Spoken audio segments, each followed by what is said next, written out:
Sabi ko kay Lord na, Lord, sana makalakas ako dito ng buhay, na sana makita ko pa mga pamilya ko, mga kapatid ko. Hindi lang ako ang itinagdadasal ko. Wala na akong dahil fire na talaga yung bahay. Hindi na ako makakalabas. So yung bintana lang ang chance ko para mabuhay, kumbaga. Pero pag talon ko ng bintana, kamasangan ko. Gusto na lang akong barilin. Pagtalon ko, tapos hinawakan, suto. Sabi ko, no, I'm Filipino. And then sabi nung isa, yung hostage na lang. Dinala ako doon sa sakyan. Hundreds of amas. Dinala ako sa city. Inilibot ako sa city. Barilan dito, barilan dyan. Hindi ko alam kung saan tatama yung ano. Pero ang nakikita ko sa taas sila, bumabaril na natutuwa sila na may nakuha sila. Nagse-celebrate? Nagse-celebrate sila. May nakuha. Tapos yung dead body on my back, sa sakyan. Yung dumating na kami sa punto na paglalagyan nila, hinihahagis lang nila sa Tapos nung dinala ko sa bahay ng pinakamataas nila, dinala ko sa bahay ng pinakamataas nila. Tinatanong ko siya, sabi ko, bakit pati ako? Sabi ko, ang dugo ko Pilipina. Sabi niya sa akin, ano daw, kumbaga wala na talaga silang Walang Pilipino-Pilipino. Walang Pilipino, walang Thailander o ano. Basta kinuha nila, bata, matanda, kinuha nila. Yun, parang ang ano ko sa kanila parang mga galit na hayop na. Kasi wala silang kasi mabangis na hayop. Wala nang pakiusapan, parang gano'n. Parang wala Wala na talagang pakiusapan. Hindi kami sa tan. Iba-iba yung... 23 days kami doon na walang ligo. Marami pa tayong makakasama. Same dress, same underwear. Ano iniisip niyo doon? Na hindi na kami makakabalik. Kasi yung nadestinuhan namin talagang nasa dangerous zone. So naririnig niyo po yung mga bomb. Tumataas yung sahig ng bahay. Yung rockets nila dumadaan sa bubong, sa ano nila. Parang nga kaming mga aso. Wala lang, gano'n? Ilalagay sa sahig yung pagkain. 3 kaming kakain in a small plate. Anong pagkain po nilalagay niyo? Tita, minsan biskwit binibigay sa amin sa tanghali hanggang kinabukasan na yun. Yung 23 days po, day 29 October, nilipat kami ng hospital. Nakalak kami sa kwarto. Kakato kayo ng 3, tapos bubuksan nila ang pinto, sasamahan kayo sa sirutin. Kapag nakatapos kayo, kakato kayo ng 3 para samahan ulit kayo kabalik sa kwarto. Kailangan walang makakakita sa inyo.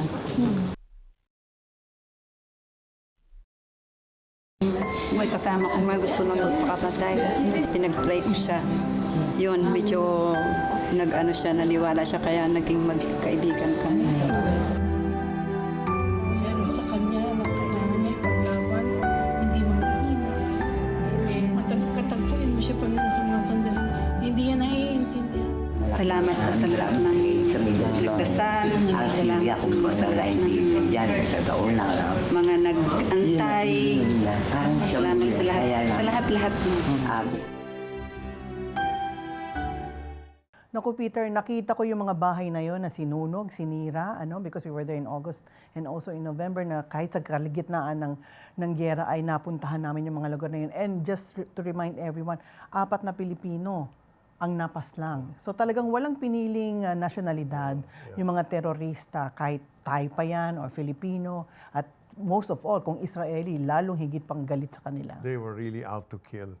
You know, Kata, when we hear testimonies of people who have endured unimaginable suffering, we're reminded that life is fragile.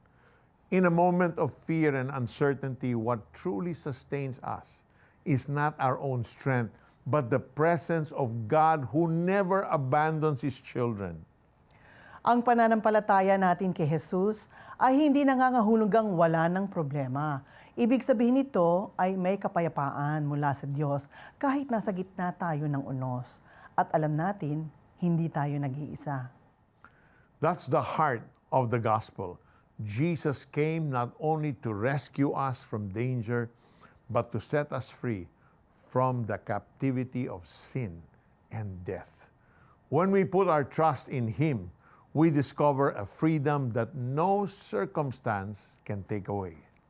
Kaibigan, baka ikaw na nanonood ngayon ay nakakaramdam ng takot, pangamba o bigat ng nakaraan.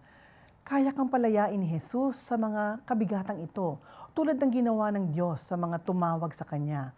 Siya ang ating tagapagligtas at sandigan. Romans chapter 10, verse 13 says, "Everyone who calls on the name of the Lord will be saved." Today, you can call on Him. You can receive Jesus Christ as your Lord and Savior and experience His peace that surpasses all understanding. Kung iyon ang nais ng puso mo, manalangin tayo. Just say, "Lord,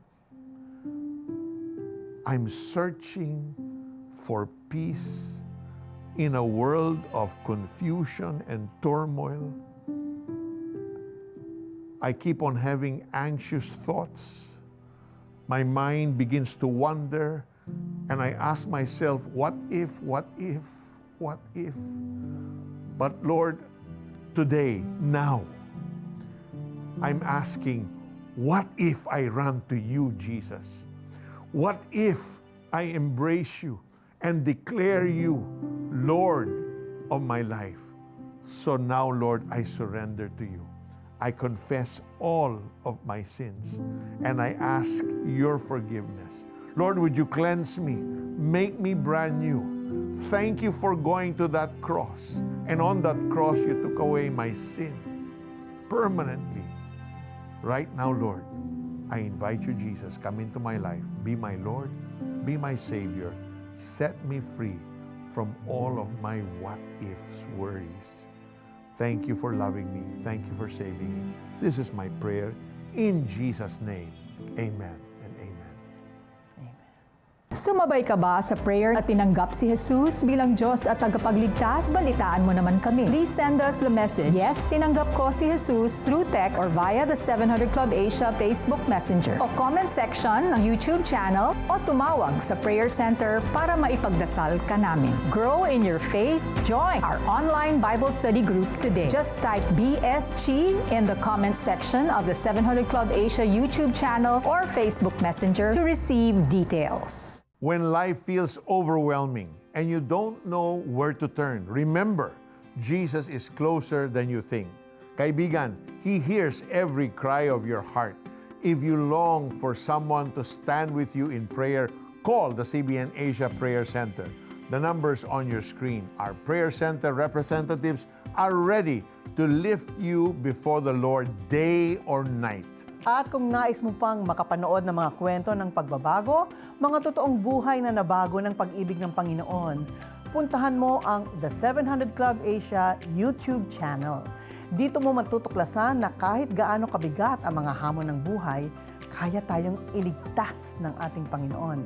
And stay connected with us by following the 700 Club Asia on Facebook, Instagram, TikTok, and X. Share the inspiring stories and posts so others can also know Jesus and experience His love. At kung naghahanap ka ng dagdag na lakas mula sa salita ng Diyos, pumunta sa cbnasia.org devotionals. Maaari mo ring i-download ang Tanglaw app, isang gabay na nagbibigay ng araw-araw na pagninilay upang magdala ng direksyon, pag-asa at kapayapaan sa iyong buhay. Available po ito sa Google Play Store, iOS, Spotify at Apple Podcast. Libre at madaling ma-access para sa lahat.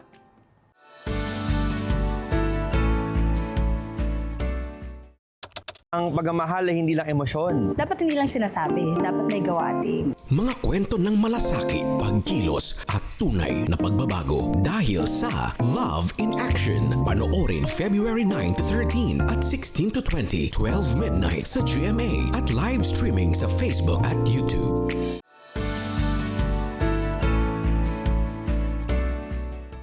Welcome back to the 700 Club Asia. Fresh from her participation in the 7th Christian Media Summit in Jerusalem, our dear friend Kata stood alongside 150 Christian journalists from around the world, united in one mission: to gain a deeper understanding of Israel's situation and to fight the battle for truth. Today, she will share with us insights and the lesson she carries from Jerusalem. Kata, thank you for being here. So, Kata, in a nutshell, could you give our audience an idea of what the Christian Media Summit was all about, and how do you see an event like this exposing biased reporting and widespread misinformation today? Well, like you said, this is the 7th already. So we've been through 6 already. And the intention initially of course, of the Israel government who hosted the event is to invite all Christian media who they see right now as their friends. You know, and even the Prime Minister Netanyahu has always said that you're welcome here, you are our best friends. Why is that? Because it appears that only the Christian media tell the truth. Okay? And that is really a responsibility of media, yung truth-telling, yung pagsasabi ng totoo, yung pag-uulat ng katotohanan lamang, walang imbento, walang bias. And that's why dinadala doon yung mga media para makita nila for themselves, for ourselves, kung ano talaga yung nangyayari. Kasi kadalasan, yung naire-report sa ibang bansa or internationally even, is bias reporting, one-sided. Hindi naririnig yung bahagi or part ng Israel, At kuminsan may kulay na, okay, favoring sino? Yung mga kaaway ng Israel, Ngayon, gusto ipakita sa mundo ng Israel government na ito yung makikita nyo, observe for yourselves. And which we did, we went around, we saw the places, even recently yung nangyari sa October 7, yung mga kibbutz na inatake, kita namin talagang sinunog yung mga bahay, sirang-sira, wasak na wasak yung mga community. Nakita rin namin yung kung saan pinutol yung mga fence kung nanggaling doon sa Gaza papasok doon sa Israel. So what are we trying to do? Or what is Israel also trying to do? It's to show the world the truth. And us yung facts talaga. And us as Christian media, of course, it's our duty to exercise our moral responsibility, which is to tell the truth and to report the truth. And that is what I think it is all about, and that is what we're doing. So kasi 7th media conference na ito, So sa summit ba nakaroon ng sessions tungkol sa modern manifestation ng anti-Semitism? Because you can see parang yung intensity keeps on increasing, So ano bang anti-Semitism at paano ang pinaka-eye-opening na natutunan mo tungkol dito? Because parang nagiging grabe all around the world. Sabi mo, ano ba yung modern anti-Semitism? Dahil if you go back in history, matagal nang may anti-Semitism, matagal nang may anti-Israel or anti-Jewishness. From history, nandiyan na yung nagkaroon na ng kahit crusades nga I'm sorry to say, nandiyan na rin yung Holocaust na in the name of Christ daw nangyari yun, At sunod-sunod pang mga insidente na talagang parang ang focus ay nasa Israel. Bakit? Because Israel is in Jerusalem. I mean, it is the center of the world, ika nga nila, Because Jerusalem, and according to the Bible, is the eternal city of our God. So parang pinag-aagawan talaga yung lupang yan, So, but it's more than just a geographical thing, It's really spiritual. Spiritual talagang issue dyan, Nandiyan na yung pagsiselos ng lahat. Kung minsan, Kristiyano, guilty rin dyan, nagsiselos sa Israel. Kung bakit ba siya ang pinili? Diba? God's chosen people. God's chosen land. Kinaiinggitan siya. So kahit mabuti ang ginagawa ng Israel, nandiyan na yung mga inventions nila, advancing technology, science, medicine, lahat na lang, humanitarian, sila parating nauunang tumulong. Pero hindi pa rin nasisayahan ang ilan doon sa ginagawa ng Israel. Nandiyan yung pagsiselos. And we know very well that because they're God's chosen, the real issue here is not against Israel. It's really against God. Okay? That's right. And God's choice. So Katap, paano ba dapat tumugon ang mga Kristiyano sa anti-Semitism? What are we to do to disrupt this balance or this one-sided, bias? Oo. Dapat ingatan talaga natin yung That's even violent. Right, It's not right. just talking Yeah, that's ill true. about it, but people have died. Yes. Oo. Ingatan talaga natin yung ating binabasa, yung ating inaalam. Nandyan po ang Bible. Nandun po yung katotohanan. And let's face it, you will know tomorrow's headlines by reading the Bible. Tama. I mean, everything has been prophesied already and foretold in the Bible. Now, if you start reading news articles that you know are biased, hindi nila inaral yung katotohanan, at ang kanilang ipinapahayag lamang ay yung, alam nyo na, yung pabor doon sa kumakalaban o pumapatay sa Israel. Because, let's face it, Israel is pro-life. They value life. Okay? While their enemy wants to kill. In fact, that's the intention, is to annihilate wipe the them Jews, out. wipe Yeah, them out, yeah. and throw them out of the land of Israel. And Israel has a right, okay, to defend Of course. itself and to make sure that it's existential. They have to defend themselves and make sure that they will exist as a nation and as a people. Now, as Christians, nagbabasa naman tayo ng Bible. Alamin po natin kung ano yung kagustuhan talaga ng Panginoong Diyos tungkol sa Israel at maging sa ating relasyon sa Israel. Dahil let's face it, our Christian faith is rooted in Judaism. Right. Our own Jesus practiced Judaism. Jesus is a Jew. Let's not forget that.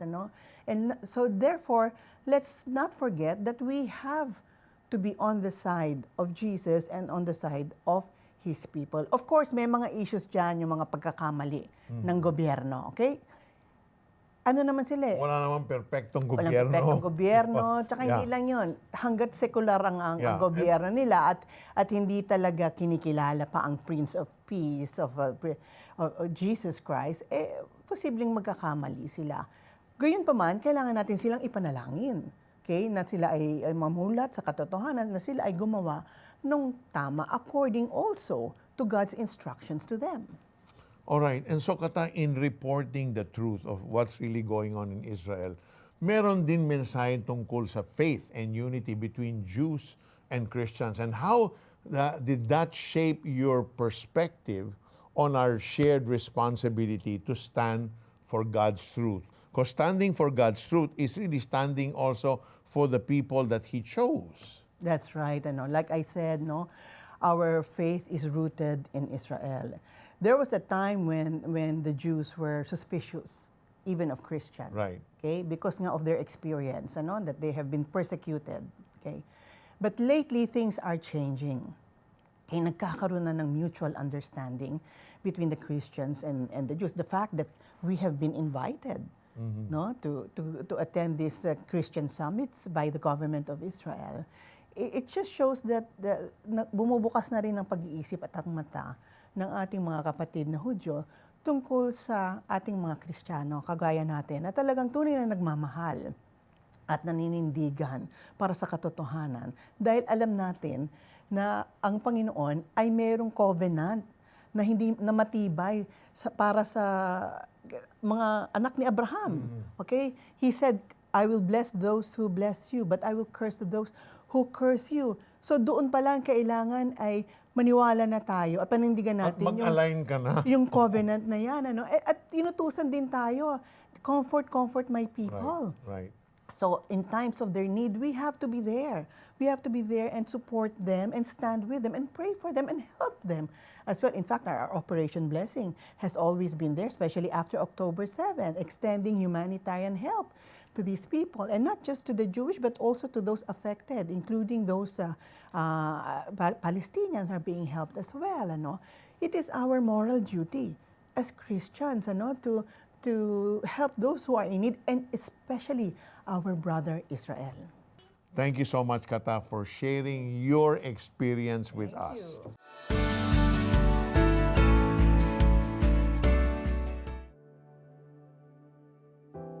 Almighty Father, our hearts are grieving for the thousands of people in Iran that were massacred at the hands of their government. We come to you today, lifting up this nation unto your throne in the name of Jesus. And so we pray for the killings of innocent civilians to stop right this moment in Jesus' name. And we declare protection upon our brethren, the Christians who are in Iran. May you give them strength to fight for their nation on their knees, crying out to you day and night, because Lord, we know you hear their cries.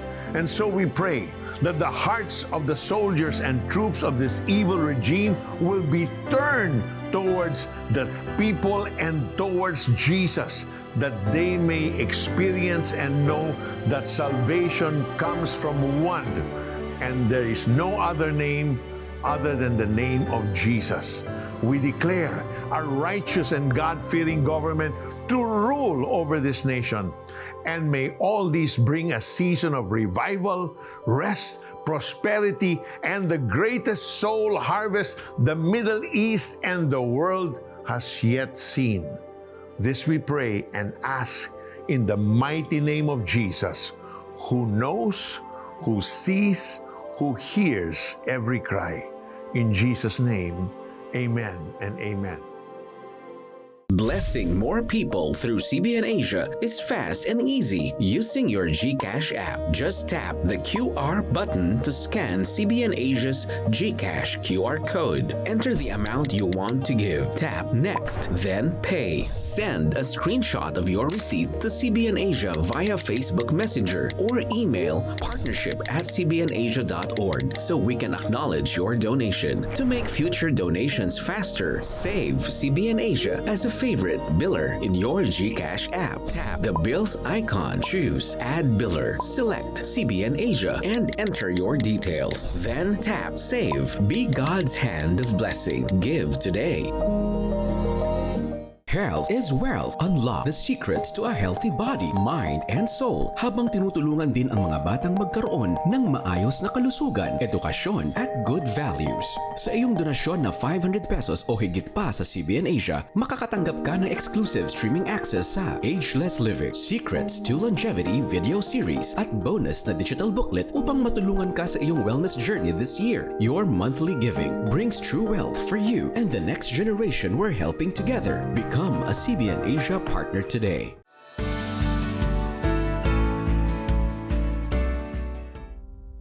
Ang sabi nga po ng mga Israeli, marami na daw nakalimot sa Diyos, pero yung nangyari daw sa amin, napakalaking proof daw na Diyos yun. Basta alam ko lang, nagdasal ako, binigay ko yung buhay ko, tapos yun lang. God's love and comfort are always the best post-traumatic stress interventions.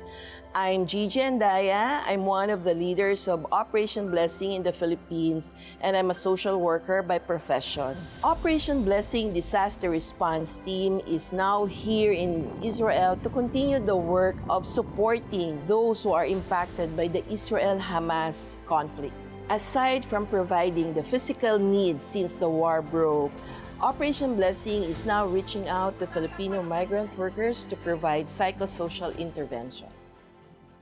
We met Camille, the Filipina caregiver who gave all her money to Hamas attackers to save herself and her 95-year-old employer. Kasi po may pangako ako kay Nitsa na noon pa, hindi yun dahil sa war, na I will not leave you until your last breath. I love you so much and I will fight for you. When we were talking to Camille, we observed that she was still shaking and crying. Natatakot ako sa bintana, takot ako sa mga kumakatok sa pinto, as in nababaliw ako dun sa ganon. Feeling ko baka balikan ako. Pati ako kino-question ko, ba't ako nakaligtas? And we help her by listening to her stories and ministering to her. And at the end, we prayed for her. Pero ngayon, I feel happy and miracle na sabi ni God sa akin siguro, I will try your faith. How deep is it? Kasi may faith ako sa kanya, pero yung how deep, sobra. We also met Joey, a Filipino caregiver who survived the Hamas attack. He is now recovering from a severe gunshot wound, but we observed that he is still experiencing trauma and fear and anxiety at this point.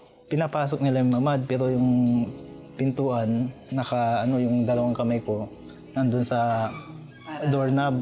Naiikot na nila, akala ko talagang sabi ko, patay na ako, sabi ko. Pagka hindi nila makaya, narinig ko parang binaril pa nga nila yung pintuan. Nagsunog sila doon, hindi ko alam kung kasi yung usok talaga pumapasok na doon sa shelter. Doon yung kabilang bahay talagang grabe ang ginawa nila. Dinig na dinig ko. He shared that in the midst of that ordeal, he only depended on God's protection. Milagro talaga yun. Kaya mabilis akong nakaka-recover dahil din sa prayer. Tsaka dahil sa prayer, naligtas ako. According to records, there are about 35,000 to 40,000 Filipino migrant workers here in Israel. Operation Blessing is meeting several organizations and authorities to help provide whatever is needed to those who are impacted by this conflict.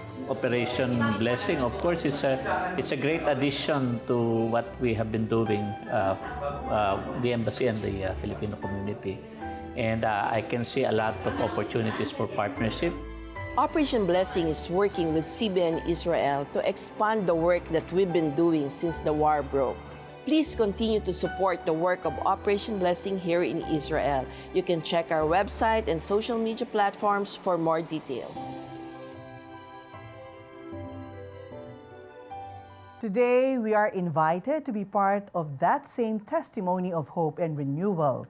Just as Camille experienced comfort and strength, marami pang iba ang naghihintay to feel that they are seen, valued, and loved. Kaya we encourage you, let's continue to be God's hands and feet.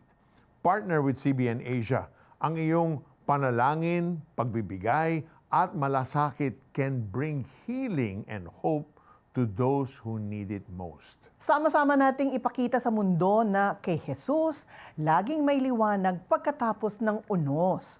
Call the numbers on your screen, scan the QR code, or visit cbnasia.com/give para malaman kung paano ka makakapag-donate. Ngayon naman ay dumako tayo sa ating Push Pilipinas segment where we lift a prayer request to God from our Facebook page and rejoice in His powerful answers. Narito si Alex.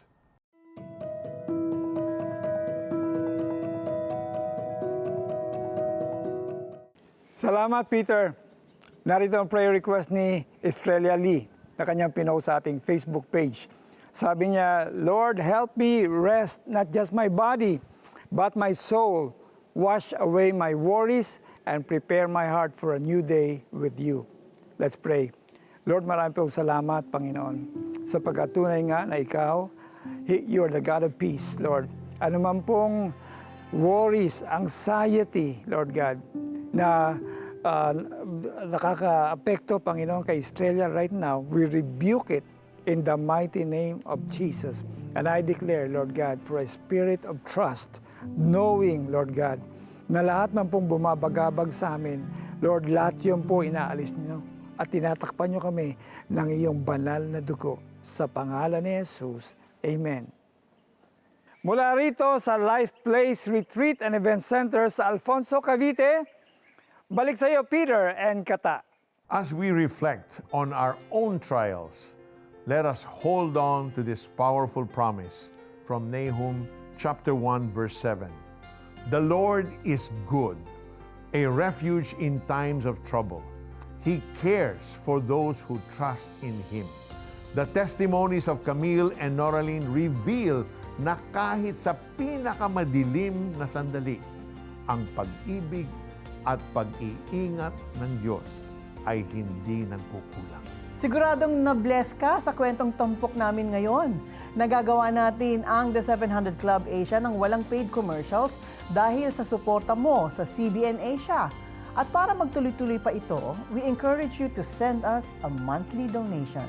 Just scan the CBN Asia GCash QR code on the screen using your GCash app or visit cbnasia.com/give for other ways to send your donations like bank transfer or credit card. Remember, suffering may strip away everything, but it cannot steal the hope that comes from trusting the Lord.